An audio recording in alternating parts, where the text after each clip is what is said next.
Welcome back to Avia Academy. This video is going to bring to you what the difference is between normal general aviation operations and the airlines as you know it when you take an aircraft to go on holiday. What you see behind me is typically a small airport.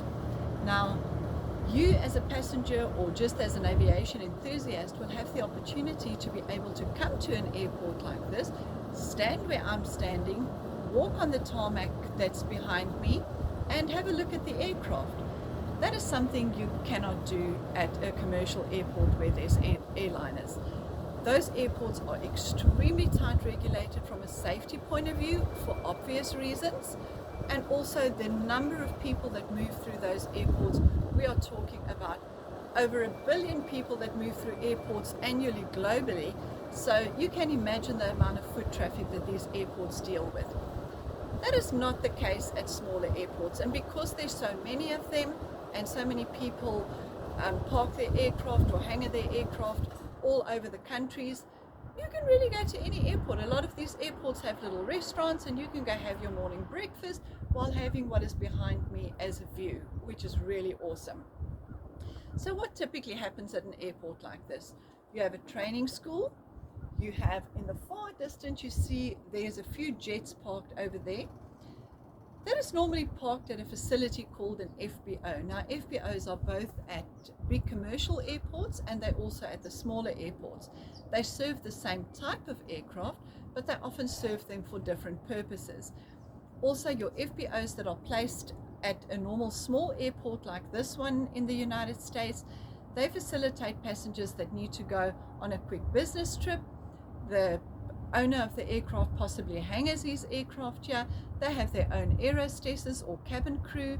They have their own dedicated pilots that can really up and go at any time.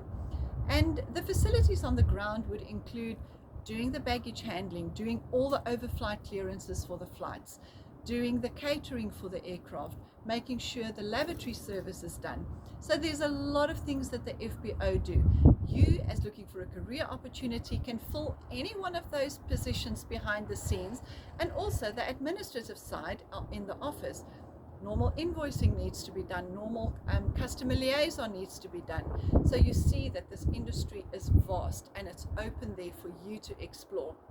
What is different at the airline?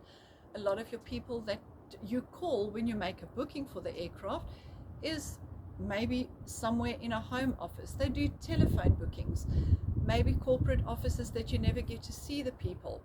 That might still be an option for you, but the whole industry working is so much different in the airline industry than in general aviation.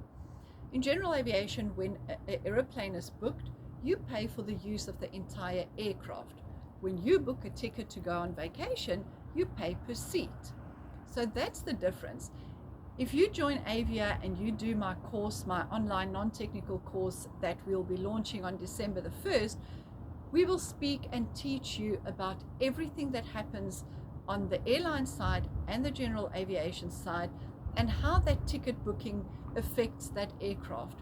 So whether you have one passenger on your airliner booked or whether your airliner is booked to capacity, that aircraft needs to fly. So the airline is not always in a profitable position when they're not fully booked. However, their license was awarded with that particular frequency for that aircraft. They have to fly. In general aviation, we're a little bit more privileged because the owner can fly when he wants to. He knows the set expense of his aircraft, whether he has one friend on board or takes all his buddies to go play golf. It's all the same. So when you join the course, you'll get a little bit more information on that, and we really want to make you understand that there's security at both of these airfields. They work very, very different. Commercial airliners really operate with stringent security rules in place.